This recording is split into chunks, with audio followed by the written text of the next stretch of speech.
Relish, pleasing or zestful flavor. A quantity just sufficient to flavor, to be pleased or gratified by, enjoy. We are hoping that what we bring to your table today might add some spice to your life. Ladies and gentlemen, welcome back to another episode of Relish. I am Rowan Miller, and this is Don Patterson. Don, how are you doing? I am here. I am present. Yeah. I am good. Yeah, just getting through these busy winter months. But yes, and we're coming close to the holidays. We are. What fun. What joy. Get to see your family and enjoy Christmas season. Yes. Grandkids make Christmas worth it. Right. Yes. Yeah. Yeah, definitely. If you don't think you enjoy the holiday, wait till you have grandkids. Yeah, that's fun. I guess I have quite a waiting to do. Good thing I enjoy it now anyway. So there you go. Oh, yeah, you're right. You got a ways to go. Here's my cards. Okay. I start with a question for you. All right. What character in the Bible is most like you? That's biblical comparison. Yeah. Most like you and why? See, it says why. Well, I would have to say Samson because he is super strong. Oh, yeah. No, had the eye for the girls too. Okay. I don't know. This is tough. It is. But I'm gonna think on this one. Okay. I don't think I would. I'm pretty sure I've got mine down. I think I'm most like Peter. Peter? Because he was outspoken. I can be outspoken. And a little bold.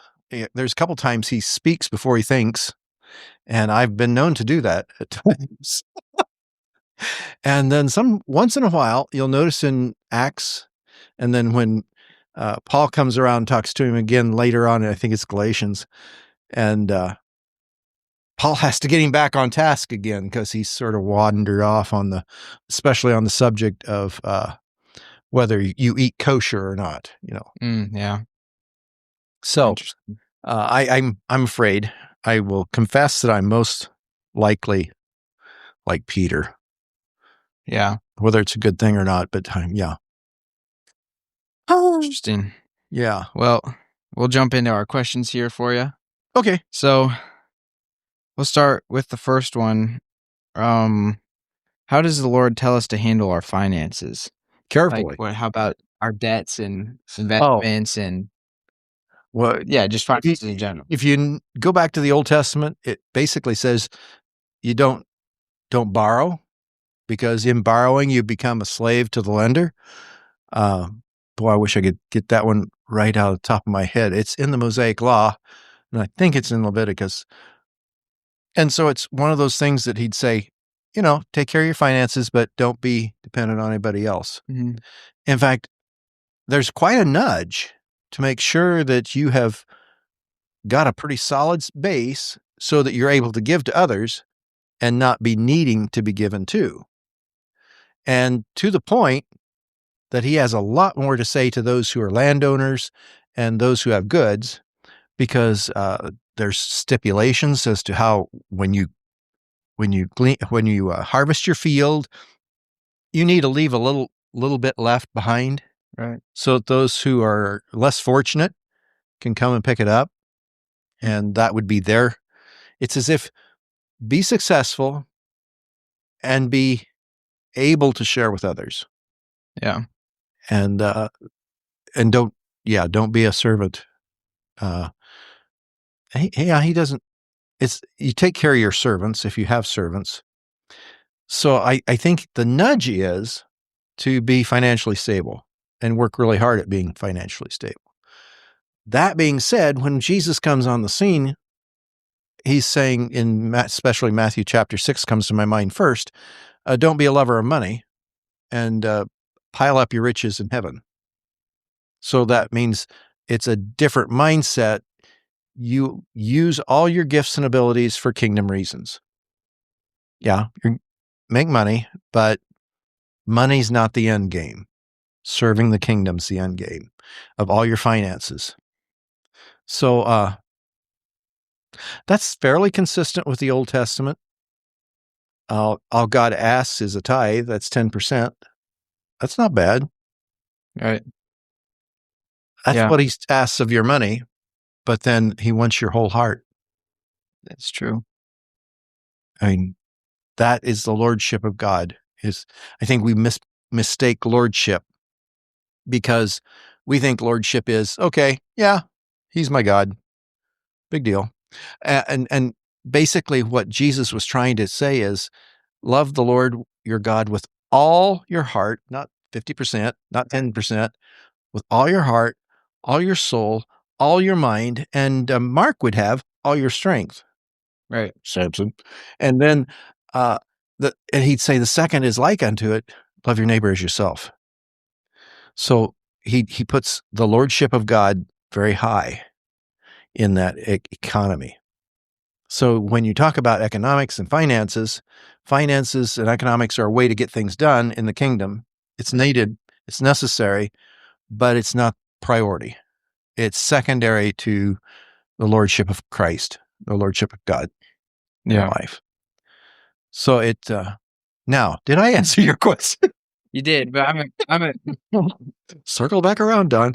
Yeah. I'm going to come back to the debts part because so we're not supposed to make ourselves a slave to the lender, but like when you're buying a house or a farmer with land, I mean it's not almost impossible not to get a loan. That's right. Some kind. So like it's a necessary evil, I guess.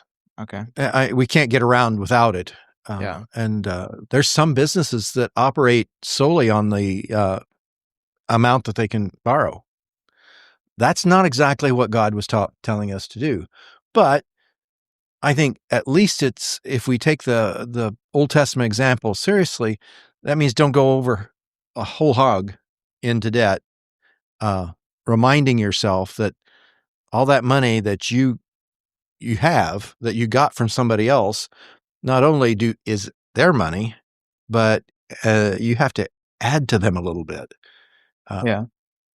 Among the Jews, what's interesting is usury was outlawed.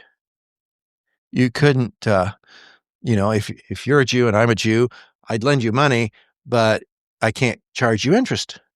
Interesting. Well, that's not the way our financial system is set up. I go down to the bank and they make sure that I pay interest. Yeah, nobody would want to lend money. Nobody would want to lend money. So that probably lowered the banking system among the Jews, that being the case. Today it's different. Everything's based on what you're able to get in a loan. Yeah. Liquidity then is another thing. Yeah. Yeah, we don't have to get into the whole economics. How did your thing go with your class that you were doing the stock market? Stock market game, it was all right. It wasn't. So you didn't win? No, I didn't win. But you didn't? Not even for the Hillcrest bunch, you didn't win. No, somebody else from the church won. Beckett did. So really, yeah, our Beckett for our school. Oh, Beckett, good deal. He was like 6th in the state, maybe. Are you serious? I think so. Beckett. So I hope you're watching. God bless you. Okay. Yeah, we had an unfortunate time span because the government was shut down for 3 weeks. So that didn't help us out any, but okay. But you learned how a government shutdown affects the stock market. Right. And theoretically it shouldn't, but it does. Yeah. It does. Yeah. Even a good sneeze of the president can affect the stock market. Right. That's the world we live in. Yep. This might be more of a shorter answer, but I mean, we'll see if you turn it into a long one. But if I turn it into a Did Mary experience a painful labor with Jesus? I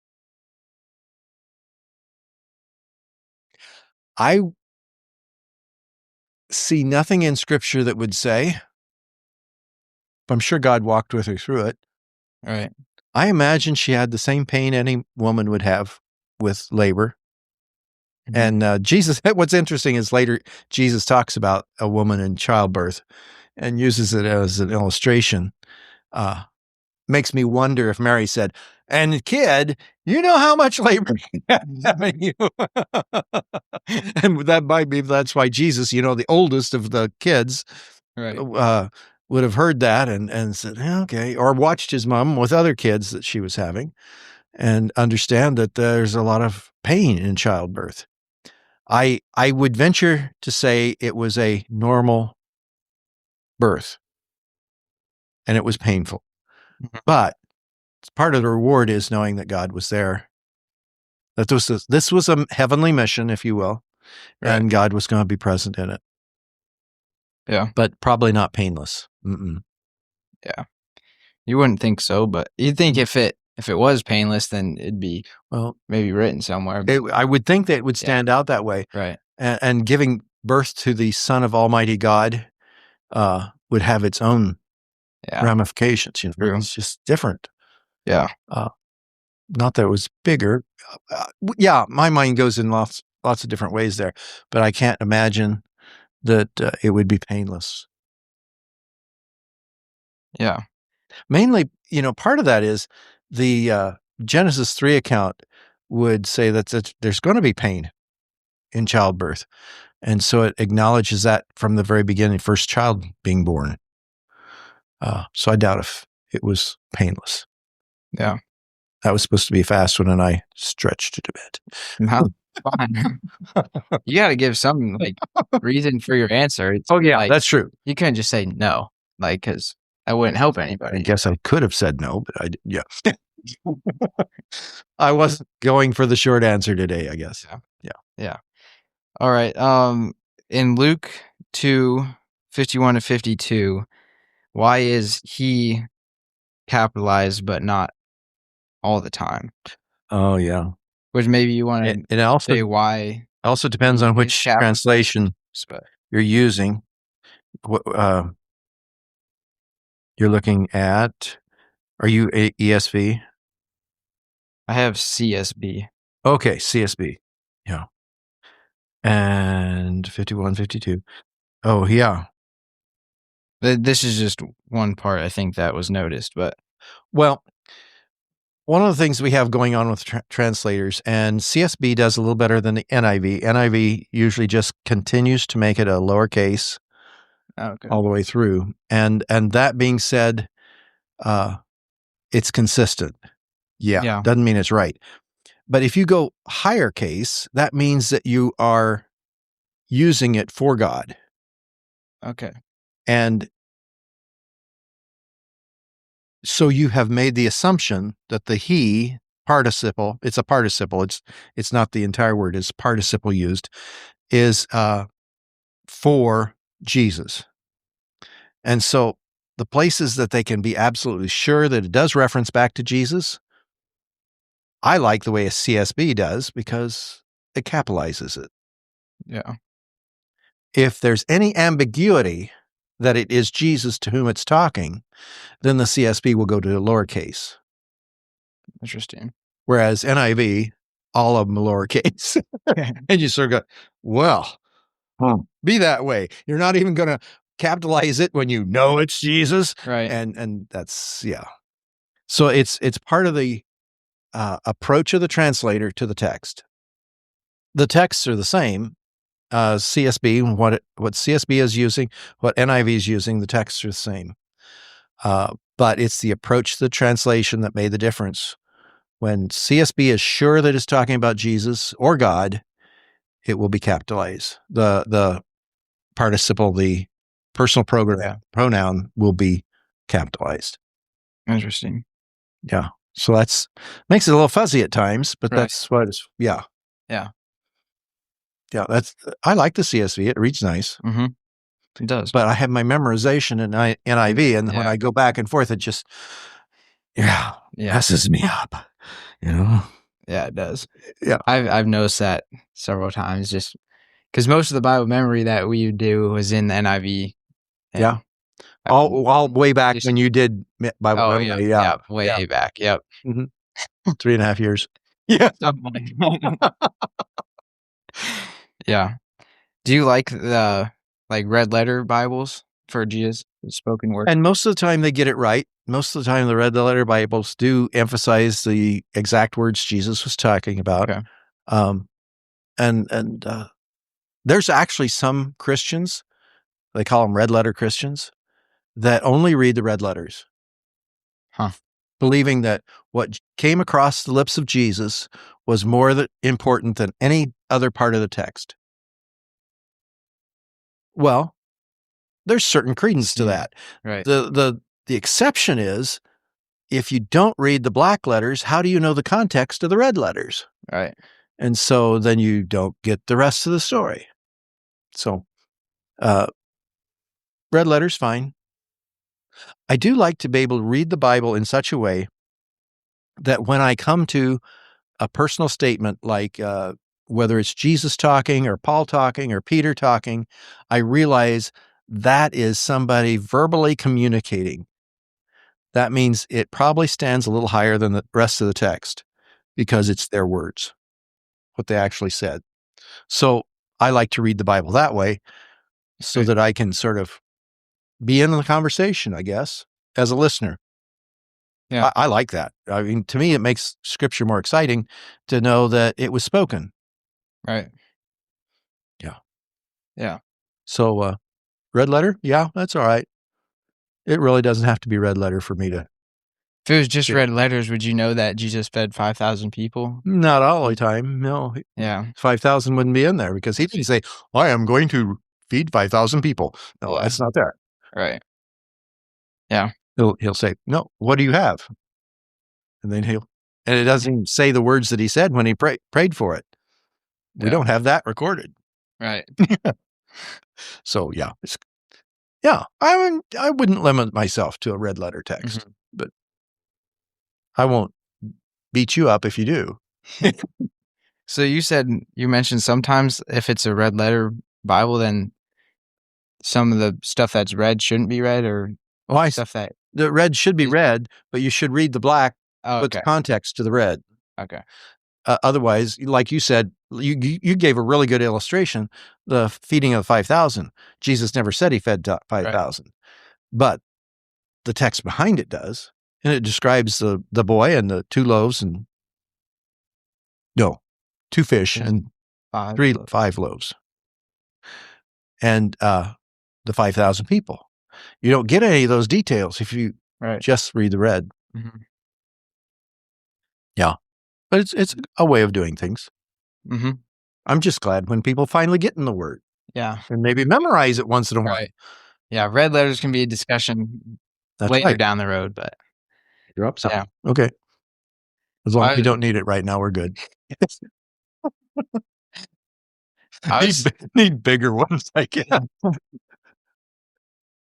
Yeah. What are the pants called? What was the name that you always mention?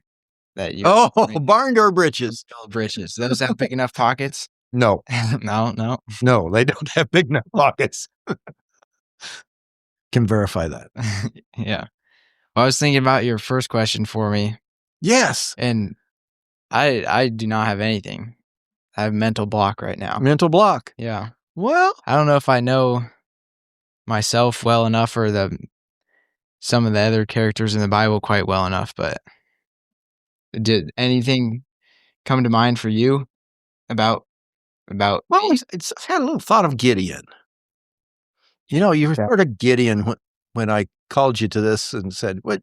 Right. Will you do this?" Well, I'll try. Yeah, we'll give it a try. And so you sort of Gideon. You didn't put a sheep's thing out, though. That's true. I didn't. You didn't put a fleece out. So you're probably a little above Gideon. He used that fleece more than once to get the idea. Are you really calling me this, God? Yeah. But that's one. There's I guess I hadn't thought about it for you, but that Gideon thing came right away. I just wonder if there's anything came to mind, and that's what came. Yeah, cool. Yeah, I think that about wraps it up for us then. Okay. Yeah, you're in charge. Thank you guys for tuning in. Thank you, Don, for bringing us some insight. So yeah. Mm-hmm. Lots. Let's not overdo it. Feel free to share the video with somebody if you enjoyed it, and let us know if you have any questions or send them to that email that's on the on the YouTube. Right. You can send the questions there, and Alex will get them to. Yeah. Rowan. Yeah. All right. Well, it's been that kind of day. God bless you. Thank you guys for joining us, and we'll see you next time. Lord willing. Thank you for joining us for this podcast. Feel free to become part of this ministry by sharing it with others. Our goal is to help each other grow deeper in our understanding of who God is and His calling to us in our daily lives. Thank you again for joining us, and may God bless your day.